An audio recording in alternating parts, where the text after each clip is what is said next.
Good morning រុនសួស្តីនៅទឹកដីកំពង់ចាមនេះលើកោះនឹងជាការកោគេបងប្អូនឮសូរសំឡេងត្រហឹងអឹងអាប់ពេញលើចុងឈើណាបងប្អូននេះសំឡេងបងប្អូនទាយមើលសំឡេងអីគេនេះលឹងងឹងអញ្ចឹងmấy ở toàn chênh pi lá đầm này thếនេះកំពូលបញ្ចេញសំឡេងនេះពេលរាត្រី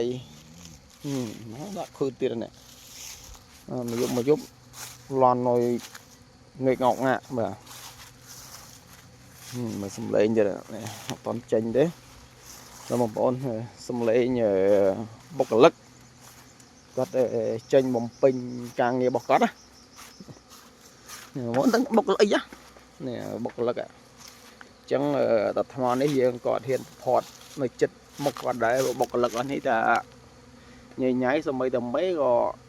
បយដែរអត់មានឲ្យនៅក្បែរទេគាត់កំពុងបំពេញការងាររបស់គាត់ហើយអញ្ចឹងយើងជាមេក៏ដោយ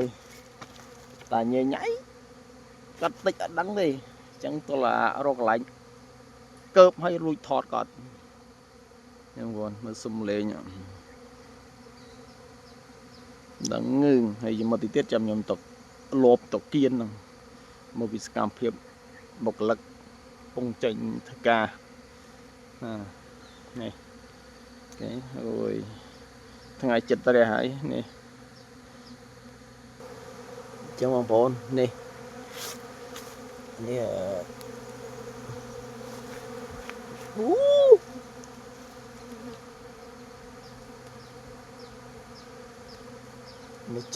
ចេញនេះយើងថតសាច់ក្រាបថតទេណាអត់ហ៊ាននឹងអង្គុយញ៉ៃញ៉ៃពីមុខណា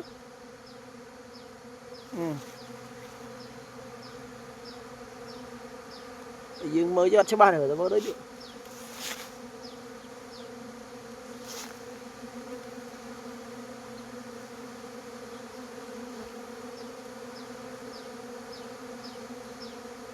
ចឹង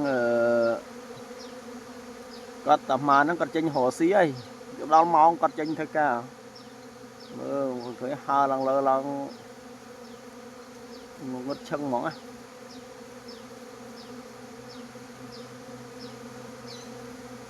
អញ្ចឹងបើសិនជានិយាយមានស្អីក៏ដោយឲ្យតែនៅពីមុខគាត់អត់មានមកញ៉ៃញ៉ៃឆាវឆាវតែពីមុខការងារគាត់កំពុងបំពេញតួនាទីថាដើរញ៉ៃញ៉ៃកាត់មុខហ្នឹងដឹងត្រូវរបស់គាត់ហើយនេះ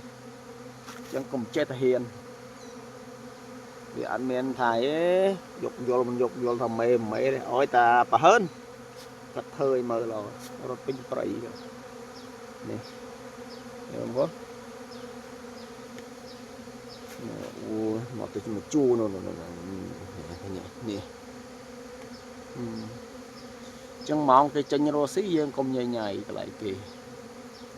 ញ៉ៃញ៉ៃគេធ្វើហើយនេះចឹងវីដេអូនេះមានប៉ុណ្ណឹងទេបងប្អូនហើយចាំជួបគ្នានៅវីដេអូវគ្គក្រោយបន្តទៀតបាទអរគុណ